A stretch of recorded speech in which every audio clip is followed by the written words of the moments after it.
Paimahei. Paimahei. Sí. Sí. Bueno, todos sabemos de la enorme influencia que históricamente han tenido los sacerdotes, especialmente en los pueblos. Uh-huh. Ahí en los pueblos, en el interior y en épocas pasadas, en décadas pasadas, se le llamaba paí. Hoy día, bueno, es el sacerdote, ¿verdad? Sí. Y bueno, generalmente para mí las autoridades que tenían mucho peso en tomar decisiones o solucionar algún inconveniente, dirimir con la gente, ¿verdad? Un problema que surgió entre vecinos o cosas por el estilo. Eran 3 autoridades. Sí. El comisario, que siempre decía, yo soy la autoridad, Uh-huh. pero ella es la fuerza, refiriéndose a su mujer. Ajá. She la autoridad, pero es la fuerza. Uh-huh. Bueno, eso es un poco para ponerle un poco de picardía, ¿verdad? Y creo que hasta en una obra de teatro Sí. se refiere de ese modo al comisario, ¿no? Sí. El señor juez de paz Uh-huh. y el paí.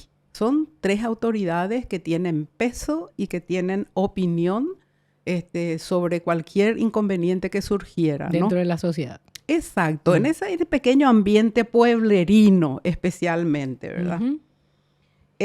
Naturalmente que el país tenía mayor peso en su opinión por su formación sacerdotal, ¿verdad? Claro. Tenía conocimientos de psicología, conocía muy bien al ser humano, y él sabía encontrar, ¿verdad?, la forma de solucionar, de suavizar algún inconveniente que surgiera, ¿no? Sí. De ahí que la opinión del país tenía peso, ¿verdad? Uh-huh. Hoy día las cosas verdaderamente cambiaron bastante, ¿verdad? Porque hoy día existen gobernaciones, existen fiscalías, existen iglesias, catedrales, y ya no son aquellas capillitas de pueblo, ¿verdad? Uh-huh. Donde eran solamente el juez, el comisario y el país. O sea que es diferente el enfoque que se le da hoy día a los problemas, ¿verdad? Sí. Pero de cualquier manera siguen teniendo el mismo peso y especialmente en fechas tocantes para nosotros los paraguayos como el 8 de diciembre, Sí. Uno espera con ansiedad la homilía, ¿verdad? Totalmente, sí. Entonces, si bien dicen muchas cosas muy ciertas y que a todos nos toca y nos llega, tampoco tienen el poder de solucionar, pero por lo menos la feligresía siente que sus sentimientos, sus pensamientos, su sentir, bueno, se vio reflejado en las expresiones del obispo generalmente, que es el que dice la homilía, ¿verdad? Sí. Entonces nos quedamos con esa suerte de, ay, bueno, dijo lo que yo hubiese querido decir, pero si yo digo, ¿quién me escucha, verdad? Es el portavoz. Es un poco la voz del pueblo, Sí. ¿verdad? La voz del quebranto, del pesar, de la tristeza de un pueblo, sobre todo cuando los gobernantes no están cumpliendo con sus funciones como se debe. Sí.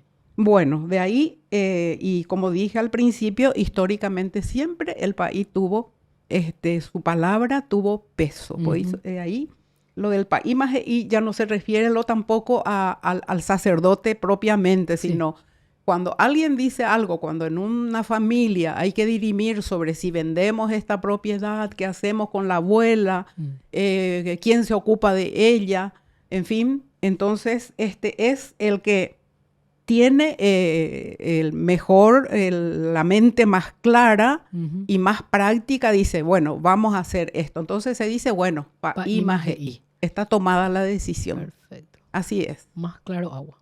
Sí, creo que me fui un poco. No, pero muy bien explicado, sobre todo en cuanto al sentir paraguayo, ¿verdad? Así mismo. Que es lo que vos dijiste. Nosotros el 8 de diciembre esperamos con ansias para ver cuál va a ser la homilía. Exactamente. ¿verdad? O en cualquier fecha clave, de repente en Semana Santa. También. O, ¿verdad? Donde... Pero es importante tener esa expresión, ¿verdad? Sí. De una autoridad tan importante de la iglesia, Sí. dando su opinión sobre el sentir de todo un pueblo. Sobre todo en Paraguay, que creo que la gran mayoría es católica, ¿verdad? Entonces, Sí, bueno.